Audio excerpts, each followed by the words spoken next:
Myriam Rehaut-Dallon, bonjour. Bonjour.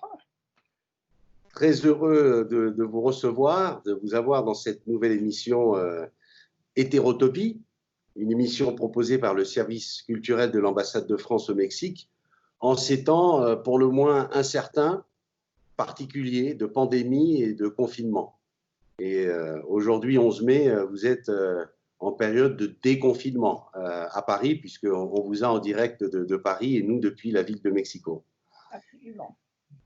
Et alors que nous sommes précipités dans l'incertitude, nous avons été précipités dans l'incertitude et que nous vivons isolés dans nos demeures, tout du moins pour ceux qui ont un toit, il nous a semblé crucial de renouer le lien, voire d'en construire de nouveaux et surtout de penser d'autres lieux possibles, des hétérotopies, d'où le nom de l'émission. Hétérotopie, pour reprendre ce terme introduit par le philosophe français Michel Foucault, et qui renvoie à des utopies localisées, des contre-espaces, des lieux où l'on peut donner libre cours à l'imagination, où le jugement critique peut se déployer, où la fiction permet d'ouvrir le champ des possibles. On reviendra sur ce terme de champ, cette expression de champ des possibles. Des lieux desquels émerge une conscience critique, un excentrement, une distanciation, pas sociale, mais sociologique, je dirais. Des lieux, ces hétérotopies, qui permettent de penser le présent sans en être prisonnier. Bref, des lieux où les vérités sont l'affaire de toutes et de tous, et surtout des vérités où les vérités sont affaires, à imaginer.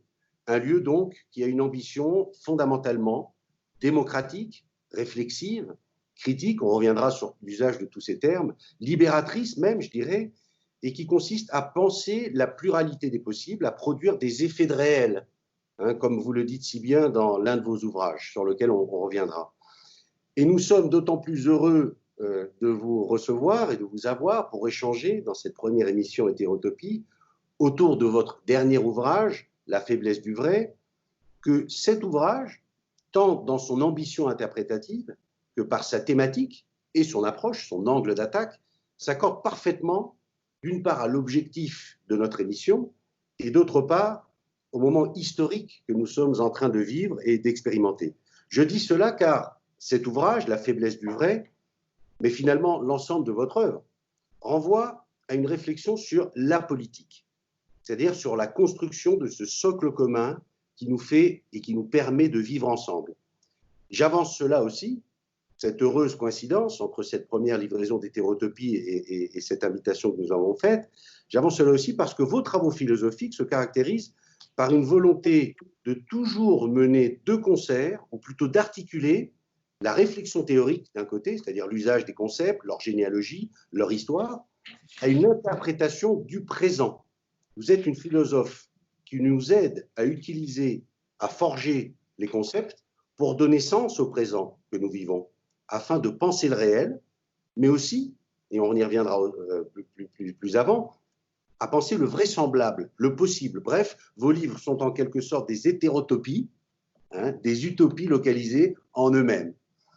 Et alors, maintenant, afin de vous présenter brièvement, je me limiterai à dire que vous êtes philosophe de la politique ou du politique, on pourra revenir sur cette distinction entre le et la politique, spécialiste de Hannah Arendt, de Paul Ricoeur, de Maurice Merleau-Ponty.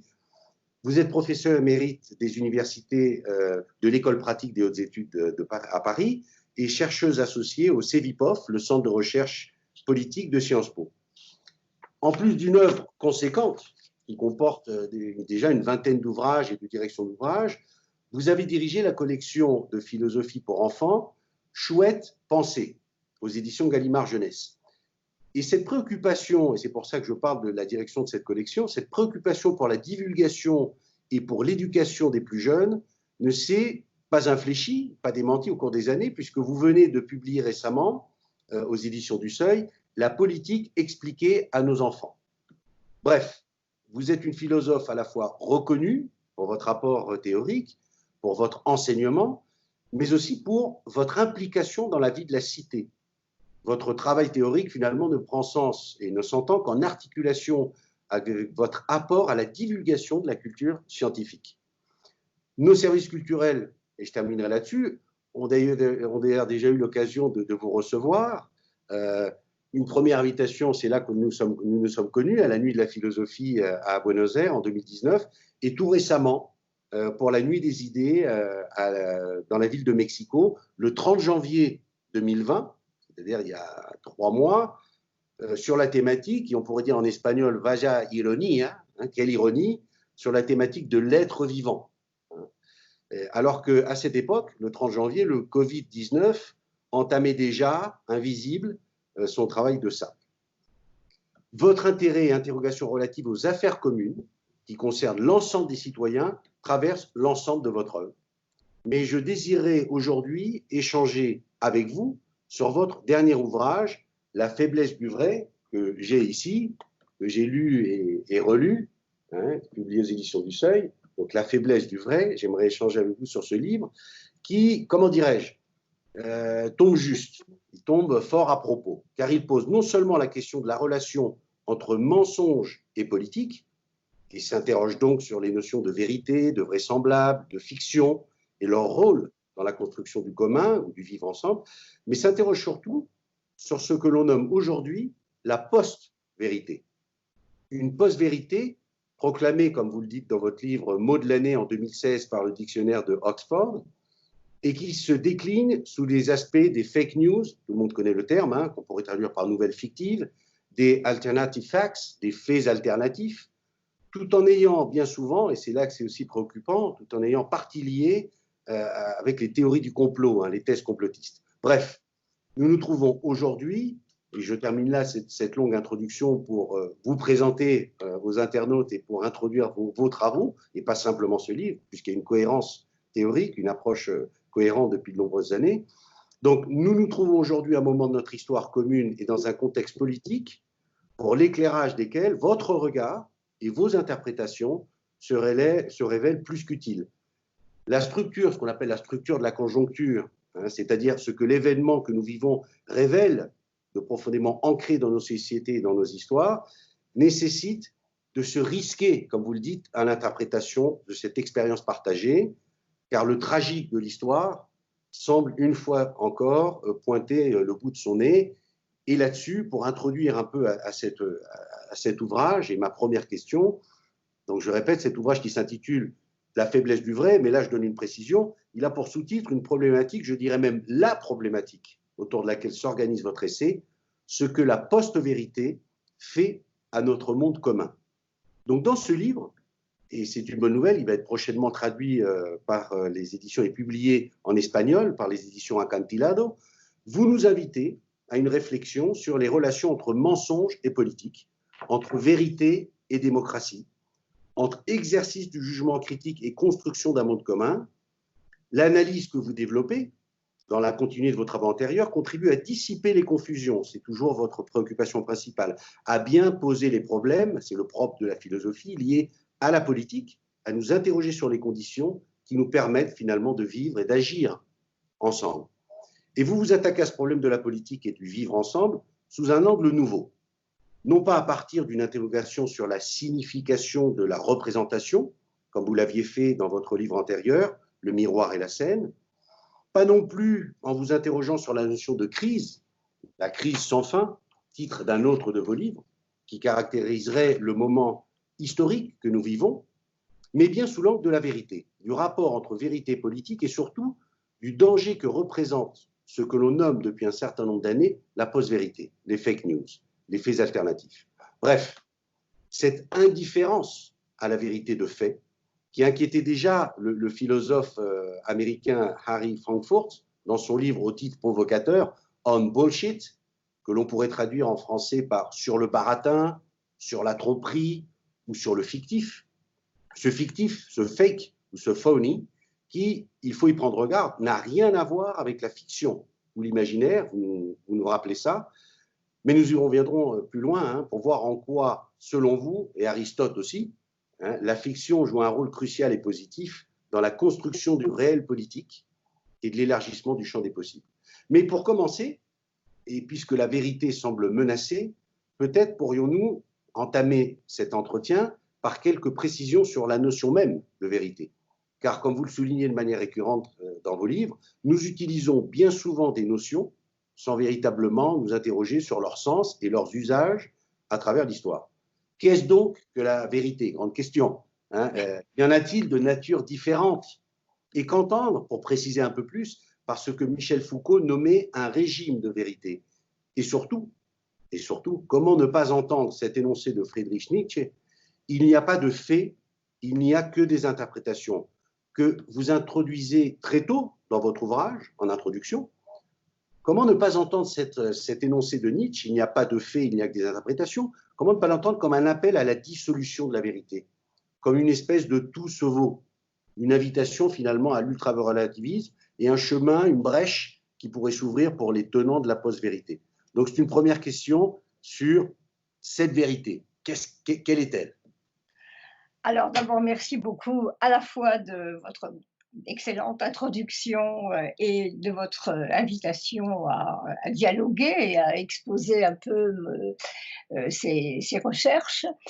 Alors ce que je voudrais d'abord dire, c'est que cette question de la vérité, c'est presque la question ou l'une des questions absolument centrales de la philosophie. Et au fond, comment dire, c'est un enjeu autour duquel tourne la réflexion de la philosophie, mais pas simplement de manière abstraite et théorique, mais de manière extrêmement concrète, depuis la philosophie grecque jusqu'à aujourd'hui. Bon. Tous les débats philosophiques sur la vérité, au fond, ont porté sur la manière d'y accéder, sur la manière d'accéder à la vérité et également sur la nature de la vérité. Bon, par exemple, pour Platon, le domaine de la vérité, c'est le domaine du monde intelligible, c'est le domaine de l'être, de ce qui s'oppose au sensible. La position du dogmatisme fait que la vérité, c'est quelque chose d'intangible et qui se présente à nous comme un bloc et que nous pouvons, auquel nous pouvons accéder. Et cette position dogmatique, elle a été critiquée dans l'histoire de la philosophie, elle a été critiquée notamment par Kant, qui a posé la question de savoir à quelles conditions nous pouvons connaître la vérité.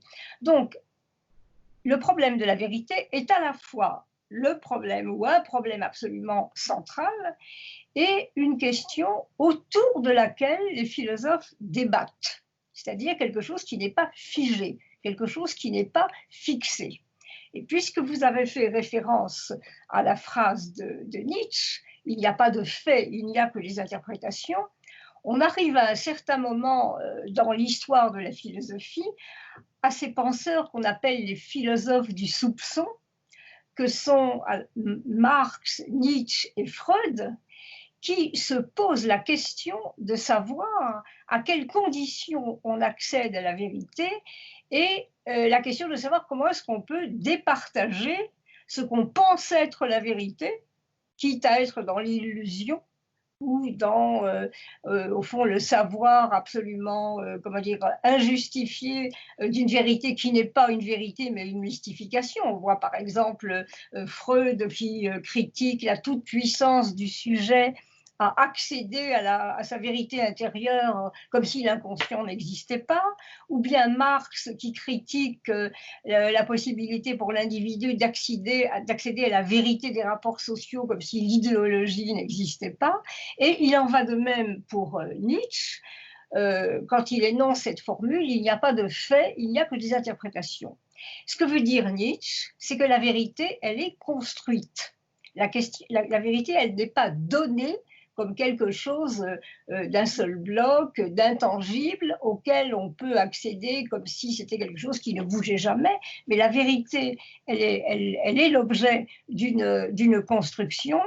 Et par exemple, quand on dit qu'un événement est vrai, ou quand on donne une date historique, cet événement ne prend sens aussi que par rapport au contexte dans lequel il se situe. Si je vous dis 1515, la bataille de Marignan, cette date prise isolément, qui est un fait vrai, n'a strictement aucun sens si je ne l'insère pas dans le contexte des guerres d'Italie, dans le contexte comment dire, du XVIe siècle, dans son ensemble. Donc cette phrase de Nietzsche, il n'y a pas de fait, il n'y a que des interprétations, ne signifie pas que la vérité n'existe pas. Elle signifie qu'il y a des faits, mais que pour les comprendre, ces faits, il faut les mettre en forme, il faut les organiser, il faut les mettre en sens. Donc, vous n'avez pas du tout dans ces positions une perspective qui tendrait à dissoudre la vérité. C'est-à-dire que la question qui se pose au fond à ces philosophes, quelle que soit la manière dont ils l'abordent, c'est de savoir qu'est-ce qui est vrai, qu'est-ce qui est faux, à quelles conditions on peut élaborer les conditions de l'accès à la vérité, à quelles conditions on peut départager le vrai et le faux. Et quand on a beaucoup dit à propos de l'émergence de la post-vérité, on a beaucoup dit que cette émergence de la post-vérité, elle avait été préparée par des positions philosophiques comme celle de Nietzsche, comme celle de Foucault, quand Foucault parle des régimes de vérité, ou comme celle de la déconstruction avec Derrida, par exemple. Comme si ces philosophes ou ces philosophies étaient responsables, en quelque sorte, de la diffusion et de la perspective, de la banalisation de la post-vérité. Or, ce n'est pas du tout vrai. C'est pas du tout vrai parce que toutes ces positions philosophiques ne mettent pas en cause la vérité en tant que telle, elles posent la question de la possibilité d'y accéder et de la construction de la vérité, ce qui n'est pas du tout la même chose.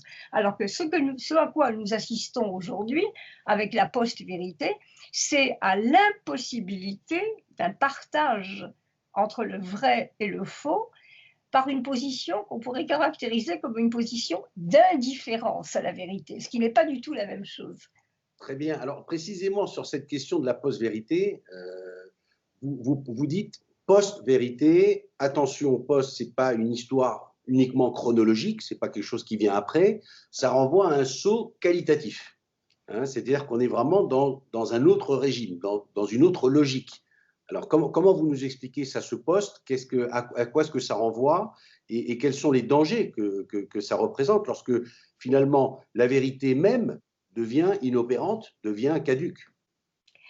Tout à fait. Alors, l'usage du préfixe post, il est extrêmement intéressant parce que la post-vérité, l'idée de post-vérité, elle vient après toute une série de qualificatifs. Ça a commencé avec le postmoderne, avec la postmodernité, bon, qui est un concept ou un courant qui est apparu dans les années 70, avec notamment par Jean-François Lyotard, par exemple, la condition postmoderne. Et qu'est-ce que voulaient dire ces penseurs de la postmodernité?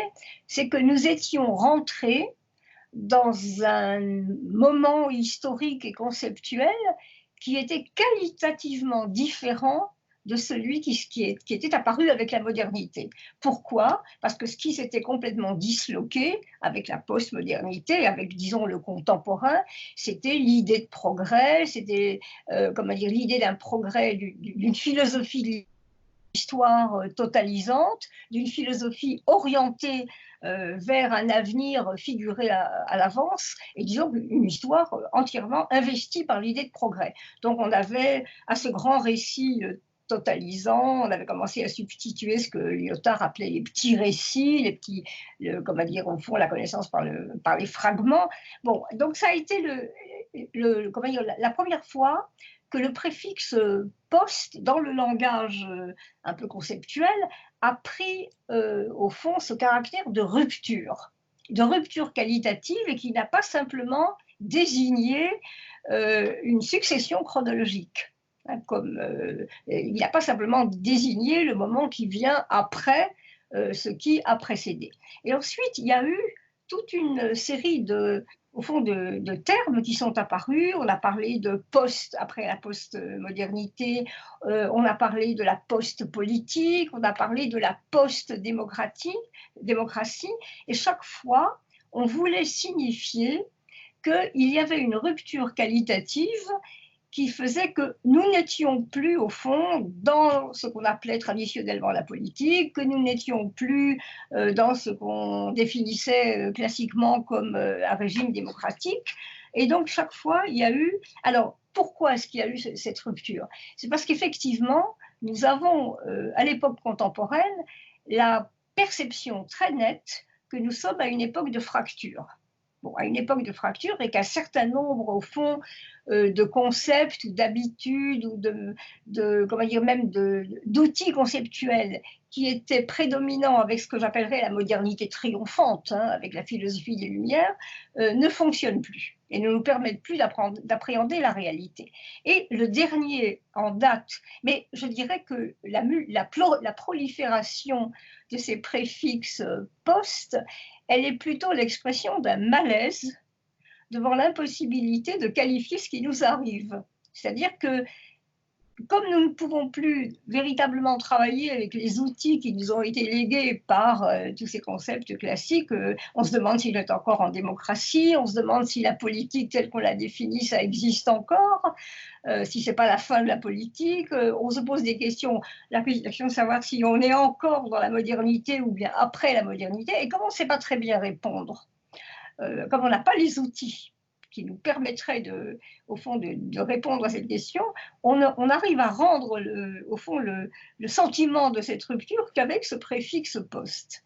Et alors avec la post-vérité, moi je crois qu'il y a quelque chose de supplémentaire qui s'est ajouté, il y a quelque chose d'encore plus crucial. C'est-à-dire qu'avec la post-vérité, donc vous avez rappelé que c'est apparu, le terme est apparu massivement dans le dictionnaire en 2016, quand le dictionnaire d'Oxford l'a déclaré mot de l'année, à la suite de l'élection de Trump et des résultats du Brexit. Donc la source de la post-vérité, elle est aussi dans une transformation d'une certaine façon de la politique réelle. Et alors, la post-vérité, elle a ceci de très particulier, que ce n'est pas du tout, en matière de politique, une époque de non-vérité qui succéderait à la vérité de la politique. On n'a jamais pensé, au fond, que la politique et la vérité faisaient très bon ménage. Hein. On a toujours dit que les politiciens usaient du mensonge, de la dissimulation. Enfin bon, on connaît toutes ces thématiques qui sont extrêmement répandues. Mais ce que précise une petite phrase du dictionnaire d'Oxford et que je trouve très intéressante, c'est que la post-vérité désigne une organisation presque intellectuelle qui est caractérisée par une indifférence à la vérité. Ce n'est pas du tout une époque où le mensonge succède à la vérité, mais une époque où, au fond, peu importe que ce qu'on énonce soit vrai ou faux. Autrement dit, et c'est là où il y a une véritable rupture par rapport à tout ce que j'ai dit à propos de la réflexion philosophique, c'est que les critiques de la vérité dogmatique, par exemple, même les sceptiques, par exemple, ou les relativistes d'une certaine façon philosophique, n'ont jamais prétendu que la vérité, ce n'était pas important. Ils n'ont jamais prétendu que la vérité n'était pas une norme. Hein, quand Montaigne dit vérité au-delà des Pyrénées, mensonge en deçà, il ne veut pas dire que la vérité, ça n'existe pas. Il se pose la question de la nature de la vérité, ce qui n'est pas la même chose. De la nature de la vérité, de la façon dont on peut l'interpréter, alors qu'avec la post-vérité, eh bien, c'est comme si on pouvait raconter n'importe quoi, parce que le caractère, je dirais, normatif de la vérité a complètement disparu.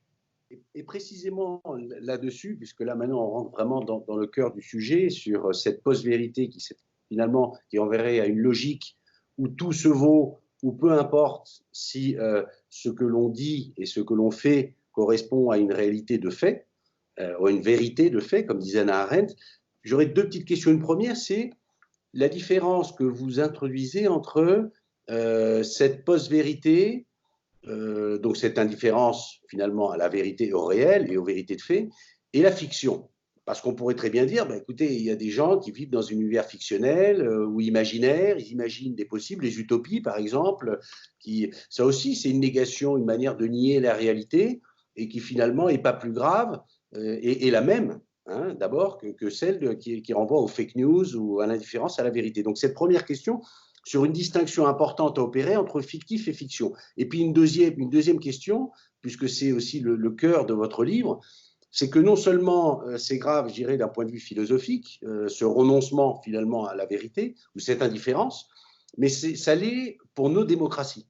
Ça l'est pour la construction de notre vivre ensemble, la construction du socle commun. Donc, première question, cette distinction entre tous ces mots de vérité, vraisemblable, possible, et fiction, et puis de l'autre côté, post-vérité, fictif, comment on départage ça? Alors, la première question, c'est une question, comment dire, à la fois très difficile et très importante, parce que effectivement, alors, il y a dans le mot de fiction, il vient du latin fingo, qui veut dire fabriquer. Bon, et donc on pourrait penser à première vue qu'on fabrique des fake news comme on fabrique de la fiction. Mais ce n'est pas vrai du tout, parce qu'en fait, la fiction productive, à laquelle vous avez fait référence, vous avez parlé des utopies. Bon, mais on peut aussi généraliser et parler de la fiction littérature, de la fiction esthétique, artistique, donc ça vaut aussi pour la fiction esthétique et pour la fiction politique. Cette fiction, dont relèverait les récits ou l'imagination utopique, c'est une fiction qui, au fond, témoigne d'une imagination que j'appellerais une imagination productive.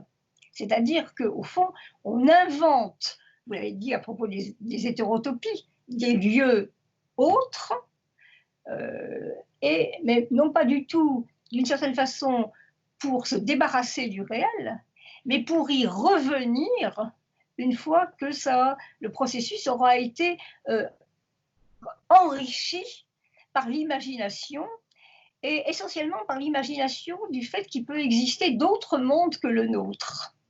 Donc la fiction, c'est une manière de s'évader pour un temps, d'imaginer d'autres réels possibles pour, comme vous dites, se réapproprier le monde. Absolument. Je veux dire que la fiction, elle a une fonction de détour. On pourrait dire les choses comme ça. Elle a une fonction de détour. On imagine ce qui est autre chose que ce que nous vivons au premier degré dans la réalité empirique et immédiate. Ricoeur, par exemple, la fiction. Réflexive, critique, voilà. distanciation. Donc en fait, elle est fondamentalement. Okay. Et même une question de création. Par exemple, Ricoeur dit la fiction ou le récit de fiction, il détruit le réel, mais il détruit le réel au premier degré, et ensuite il revient au réel en l'enrichissant de toutes ses déterminations. Et quand on parle de l'utopie, l'imagination utopique, elle ne vaut pas tellement pour le contenu des récits, c'est pas ça qui est intéressant, ça vaut selon moi, ça vaut pour la capacité à se projeter hors du monde dans lequel nous vivons, pour imaginer d'autres mondes possibles et pour arriver au moins au résultat que nous ne sommes pas condamnés à vivre dans le monde dans lequel nous vivons. Or, la post-vérité, c'est un type de fiction qui s'est déployé, non pas du tout comme une alternative ou la possibilité d'une construction, mais qui s'est déployé à l'intérieur d'un monde où on disait il n'y a pas d'alternative. Et donc, c'est une manière, d'une certaine façon, non pas, je ne sais pas si le terme d'échapper convient très bien, mais c'est une manière aussi pour les individus dépourvus d'imagination créatrice, enfin privés, non pas dépourvus, mais privés par les conditions historiques et sociales, privés au fond de ressources de l'imagination utopique, de construire une espèce de réalité fictive qui en même temps détruit le monde réel. Et en quoi par exemple, quand on parle de la réalité alternative, prenons un exemple très simple, quand Trump a fait son discours d'investiture et qu'il a déclaré qu'il y avait beaucoup plus de monde que lorsqu'il a été investi que lors de l'investiture d'Obama, ce qui était manifestement faux. Ça a été montré par tous les journaux. Quand il a dit que quand il avait commencé à parler, eh bien la pluie s'était arrêtée et que le soleil avait disparu quand elle avait fini de parler. Donc c'est même la vérité météorologique. Et donc, alors on a questionné sa conseillère, Kellyanne Conway, et elle a dit c'est pas grave, il y a des faits alternatifs, il y a une réalité alternative. Donc on voit très bien que cette espèce de manière de construire quelque chose qui est plaqué sur le réel n'est pas du tout le fait d'une imagination productive. Tout à fait. Et de ce point de vue-là, et c'est le sens de parce que le temps court, donc j'ai encore deux questions là-dessus. En quoi est-ce que ça représente, cette post-vérité, ces fake news, représente un danger pour, pour notre commun, pour la construction de sociétés démocratiques? Alors, alors ça, c'est une question absolument c'est une question fondamentale parce que c'est à l'intérieur des sociétés démocratiques qu'est née la post-vérité. Et la question s'est posée, enfin, je me suis posé la question de savoir quelle différence il y avait, par exemple, avec le type de mensonge qui avait régné dans les sociétés totalitaires, euh, avec je dirais, la fabrication de l'idéologie avait recouvert entièrement la réalité d'un récit mensonger. La différence, qui me paraît très importante, c'est que dans les sociétés totalitaires, l'idéologie, c'est quelque chose de totalisant. Elle construit un système d'interprétation du monde absolument cohérent, plus cohérent que la réalité, parce que la réalité, c'est pas toujours cohérent, c'est plein de contradictions, c'est plein de paradoxes, c'est plein de, comment dire, de choses qu'on comprend pas, il y a de la contingence, on peut pas tout maîtriser, ce qui nous arrive, alors que la fabrication idéologique par les systèmes totalitaires, et ça Arendt l'a admirablement bien montré, elle propose une cohérence qui est très satisfaisante parce qu'elle est plus satisfaisante et plus rassurante que ce qu'on rencontre dans la réalité. Alors que dans les systèmes démocratiques, on a d'une certaine façon le processus inverse. C'est-à-dire que la post-vérité, elle est liée à l'exaspération du relativisme des opinions. À chacun sa vérité ou à chacun son opinion, on peut dire absolument n'importe quoi, on dit c'est ma vérité ou c'est mon opinion, et peu importe, à la faveur de cette indifférence à la vérité, peu importe que mon discours s'appuie sur des faits vrais ou pas. Donc, vous voyez, d'un côté, on a un processus d'homogénéisation et de consolidation extrême d'interprétation de la réalité, et de l'autre, on a un processus de dislocation, de dissémination, qui au fond a beaucoup plus à voir avec le relativisme des opinions, et c'est quand même ce relativisme des opinions qui menace la démocratie. Je ne dis pas du tout que c'est le propre de la démocratie, mais qui menace la démocratie précisément à partir du moment où les citoyens ne peuvent pas exercer leur jugement critique et leur faculté de juger à partir de faits vrais. Parce qu'il faut quand même répéter encore une fois que le débat démocratique, la discussion démocratique, elle n'a de sens et elle n'a de légitimité que si on débat sur des choses qui sont avérées, que si on débat sur des vérités de fait. On ne débat pas sur n'importe quoi. On ne peut pas débattre voilà, sur bullshit, comme vous le disiez tout à l'heure. On avait dans les années 80 en France, au début des années 80 en France, un exemple très clair de négation des faits à travers le négationnisme et la négation de l'existence même des chambres à gaz. Avec Robert Faurisson. Donc on peut discuter de la place qu'a eu l'extermination dans le régime nazi, du moment où ça s'est développé, de la façon dont ça a été fait, mais il n'est pas question de discuter de la véracité de ce fait-là, que les chambres à gaz ont bien existé. Absolument. Et là, puisque on sait que c'est un vrai problème pour nos jeunes, d'autant que je ne dirais pas qu'Internet est responsable, et les réseaux sociaux sont responsables des fake news et de cette ère de la post-vérité. Elles sont une technologie qui permet peut-être que ça prolifère et que ça aille plus vite. Un moyen qui permet d'accélérer le processus de la post-vérité. Mais la grande préoccupation aujourd'hui, c'est la vulnérabilité de certains publics à cette post-vérité, à ces fake news qui circulent, à ces faits alternatifs, à tout ce veau. Et la transformation que vous mentionnez et qu'évoquait et qu'expliquait Hannah Arendt, le passage d'une vérité de fait à une opinion. Absolument. La vérité de fait se transforme en opinion.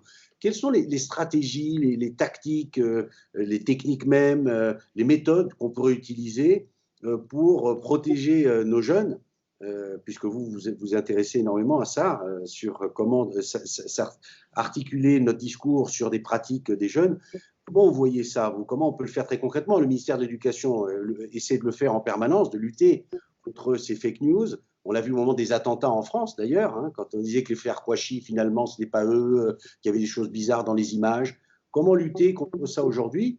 D'autant qu'en plus, avec Photoshop, avec tout ce qu'on a aujourd'hui, on peut trafiquer les images. Donc, comment croire et comment faire pour lutter contre ça? Il y a une question de méthode. C'est extrêmement difficile, hein, c'est très difficile de répondre parce que je pense que la question est très, très, comment dire, profonde et beaucoup plus, comment dire, elle va beaucoup plus profondément que des stratégies ou des méthodes qu'on peut adapter. D'ailleurs, on le voit, il n'y a pas que le ministère de l'Éducation nationale, il y a les journalistes, par exemple, quand ils font du fact-checking, ils essayent constamment de rectifier justement ce qui circule ou absolument n'importe comment sur les réseaux sociaux. Donc tous les journaux, tous les grands journaux, la presse écrite font du fact-checking. Et on constate malheureusement que c'est absolument nécessaire, c'est fondamental, mais ça ne suffit pas. Ça ne suffit pas parce que ça ne suffit pas à contrarier cette espèce de tendance très très lourde qui fait que les individus, et je crois que c'est pour ça que au fond, c'est important de revenir sur le fait que la post-vérité, elle est venue, au fond, dans un monde où on n'a pas arrêté de répéter aux gens, il n'y a pas d'alternative, il n'y a pas d'alternative. Et en fait, d'une certaine façon, les gens se réfugient, en quelque sorte, dans cette espèce de réalité factice, hein, je ne dirais pas fictive, parce que la fiction, on l'a dit, c'est autre chose, dans cette espèce de réalité factice où, alors en plus avec l'usage des algorithmes, on sait très bien comment ça fonctionne, c'est-à-dire que les informations qui sont, comment dire, qui parviennent aux individus par le biais des algorithmes sont celles qu'ils ont envie d'entendre. Donc ils ne peuvent pas trier dans une masse d'informations, non seulement parce qu'ils n'ont pas les outils critiques, mais surtout parce qu'il y a un tri préalable des informations qui confortent ce qui arrive aux individus. Ce sont les informations qui confortent déjà leurs préjugés et leurs opinions préétablies. Donc, la question fondamentale, c'est vraiment la question de l'esprit critique. C'est vraiment la question de la formation du jugement critique. Et alors, bien sûr que l'école comment dire, l'éducation a un rôle absolument fondamental et que c'est vrai que l'éducation du citoyen, c'est quelque chose d'absolument essentiel.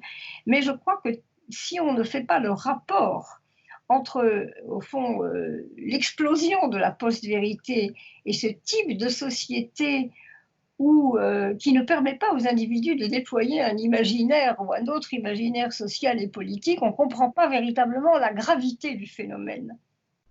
Et une dernière question, puisqu'on est dans une période, une dernière question, puisqu'on est vraiment dans une période incertaine, une période où les fake news circulent, une période aussi où les politiques sont toujours accompagnés de scientifiques. Alors, c'est toujours les vérités scientifiques sur le coronavirus. On sait peu de choses, on en sait chaque jour un petit peu plus, mais bon, il y a encore beaucoup de doutes et d'inconnus. Ils s'accompagnent toujours des scientifiques. Qu'est-ce que ça vous inspire, cette période de prolifération à la fois des fake news, mais aussi du bullshit? Hein, lorsque Trump nous dit qu'en se mettant un peu de désinfectant, enfin à l'intérieur du corps, hein, ou de la lumière, on peut se... Alors là, on est dans l'utilisation du vraisemblable, une utilisation pervertie du vraisemblable, puisqu'il dit c'est probable, c'est vraisemblable. Et puis d'un autre côté, le problème des masques en France, sur le lien encore aujourd'hui entre contingence, mensonge et politique. Qu'est-ce que vous a inspiré cette crise à l'aune de votre livre qui vient, c'est pour ça que je disais qu'il vient vraiment fort à propos, parce que cette crise a finalement révélé, manifesté et accentué toutes les tensions, les contradictions qui existaient auparavant. Absolument. Ben alors, elle a révélé des tas de choses, pas simplement d'ailleurs autour de la post-vérité. D'abord, elle a révélé effectivement, on a eu quand même énormément, par exemple, de propos complotistes sur la toile. Parce qu'effectivement, comme l'origine du virus, par exemple, n'était pas encore très très claire, il y a eu toutes sortes de thèses absolument farfelues et même qui sont d'ailleurs, c'est ce que Trump a presque, au fond, prononcé publiquement sur le virus chinois, la responsabilité du laboratoire, etc. Et donc il y a énormément. Alors ces époques d'incertitude, d'une certaine façon, ce sont des époques où il y a une prolifération des thèses complotistes. ça on le sait, le fait que les scientifiques n'aient pas été d'accord entre eux, moi je trouve que ça, c'est pas un problème comment dire, qui nuit à la science. C'est tout simplement la révélation du fait que la science, ça se construit. Ça se construit, que ce n'est pas une donnée immédiate et que nous sommes encore dans l'incertitude ou dans l'ignorance et dans des discussions à la fois sur l'origine du virus, sur les traitements, sur leur efficacité, sur la manière de faire des vaccins, etc., etc. Mais ça, on devrait comprendre que c'est positif d'une certaine façon, enfin, selon moi, que ce n'est pas comment dire, ce n'est pas une raison pour critiquer l'impuissance de la science. Ce n'est pas une critique à adresser, c'est au fond la confirmation que la démarche scientifique, elle progresse vers la vérité, et souvent à travers des débats, à travers des discussions. Donc, alors maintenant, quand les politiques sont impuissants, quand ils ne savent pas quelle décision prendre, alors ils s'abritent derrière les scientifiques. Bon, et ils s'abritent souvent de façon extrêmement chaotique ou incohérente pour justifier par exemple, vous avez parlé de la pénurie de masques. Donc il y a eu des injonctions absolument permanentes, contradictoires sur le fait qu'il fallait porter des masques, puis non, ça ne servait à rien, comment dire, en s'abritant derrière les arguments des scientifiques. Ça a été une sorte de...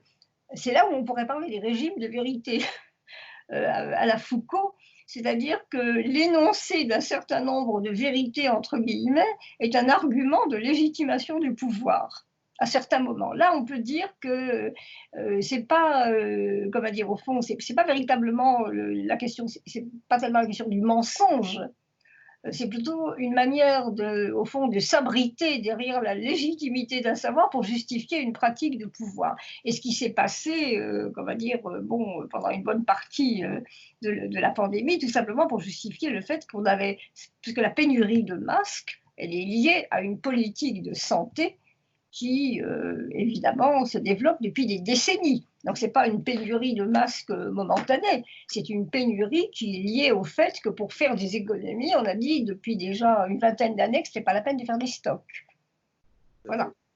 Et dernière question, cette période de confinement, qui est vraiment anodine, qui est singulière, que chacun vit à sa manière, je ne vous demanderai pas au niveau personnel comment vous l'avez vécu, je ne me permettrai pas ça, mais est-ce que ça vous a permis, est-ce que ça vous a donné un temps pour réfléchir à l'exercice de votre discipline, à votre rôle, au rôle des sciences sociales, de la philosophie, à notre responsabilité sociale, et surtout peut-être d'imaginer d'autres manières de produire des savoirs et de les diffuser. Ça a été un moment pour vous de réflexion et de réflexivité, de prendre une distance, justement. Cette distanciation sociale, en gros, est-ce qu'elle vous a permis d'avoir une vraie distanciation plus individuelle, disons, par rapport à votre position comme penseuse? Ça a été très difficile. Ça a été très difficile parce que, au sens strict, le confinement, c'est-à-dire le fait d'être coupé de la réalité sociale, de ce que moi j'appelle la chair du social, c'est une position extrêmement difficile. Et moi, je ne suis pas tout à fait convaincue des thèses qui plaident en faveur d'un repli sur l'intériorité, d'un retrait par rapport au monde. Ben, nous savons très bien que quand nous écrivons, nous sommes de toute façon dans le repli de l'intériorité. Donc, en un certain sens, quand on écrit, on est confiné. Bon, on écrit tout seul, on est confiné. Mais on n'est pas confiné de la même manière qu'on l'a été. Et moi, en ce qui me concerne, je n'ai pas trouvé... Alors, j'ai trouvé qu'à la fois, il y avait des tas de questions qui revenaient, sur lesquelles j'avais déjà travaillé, que j'avais déjà abordé, par exemple sur la question de la distanciation sociale, du rapport à autrui, de la réciprocité, de la, comment dire, au fond, du réel, qui n'est pas simplement l'abstraction de rapports sociaux construits. Et en même temps, en ce qui me concerne moi, j'ai trouvé que je n'étais pas dans les meilleures conditions, coupée de la chair du réel pour réfléchir. Mais par contre, ce qui a été très important, c'est que j'ai pensé, et je pense toujours, et j'ai pensé depuis très longtemps, que maintenant, nous devons affronter très sérieusement cette question de l'incertitude. Hein, cette question de l'incertitude, c'est pas du tout que nous l'abordons pour la première fois, mais je crois qu'il s'est passé quelque chose de très brutal, qui a été que nous avons pris conscience qu'on ne pouvait pas échapper à l'incertitude, qu'il fallait et que d'une certaine façon, c'était très difficile de se réfugier dans les certitudes ou alors au jour le jour, quand on est enfermé chez soi, on s'invente des petits rituels quotidiens pour scander le temps, on s'invente des petites certitudes, mais ce ne sont pas des certitudes au sujet de notre avenir. Bon. Alors que là, on est confronté à quelque chose et je dirais cette longue période où d'ailleurs l'incertitude continue, parce qu'aujourd'hui, c'est le premier jour du déconfinement en France, ça a l'air de se passer plutôt bien, bon, pour la première demi-journée, mais l'incertitude est toujours aussi grande. Le virus circule, on ne sait pas comment ça va se passer, et on a beaucoup de questions aussi sur la manière dont on va vivre ensemble ou revivre ensemble, c'est-à-dire ne pas pouvoir Qu'est-ce que ça veut dire vivre avec des gens dont on ne peut pas se rapprocher à moins de 2 mètres? Qu'est-ce que ça veut dire aussi qu'être masqué dans l'espace public? C'est très important ça, ne pas être au contact des visages, ne pas voir les gens. Alors, se promener, que tout le monde se promène masqué, c'est un élément de dépersonnalisation aussi. C'est très un problème de défiance ou de confiance à l'égard de nos concitoyens. Il faut avoir confiance là dans ce moment-là. Oui, mais alors en même temps, quand je dis dépersonnalisation, c'est-à-dire qu'en fait, on ne voit plus les visages, tout le monde porte un masque, tout le monde se ressemble, et que c'est comme si on était des unités interchangeables ou substituables. Donc c'est en ce sens-là que je parle de dépersonnalisation. Et là, il y a quelque chose de très troublant, de très très troublant dans la transformation du face-à-face. En tout cas, une chose est certaine, c'est qu'on aura l'occasion, et nos amis latino-américains, mexicains et latino-américains auront l'occasion de lire votre livre en espagnol, La faiblesse du vrai, que je remontre ici. C'est ce livre-là, voilà, qui sera traduit cette année. Je vous remercie, Myriam Revaud-Dallon, pour votre temps, en ce premier jour de déconfinement où on vous a tenu encore un petit peu confiné. Et puis, bonne continuation à vous et puis à très, très vite. Et merci à vous beaucoup pour cet entretien. À bientôt.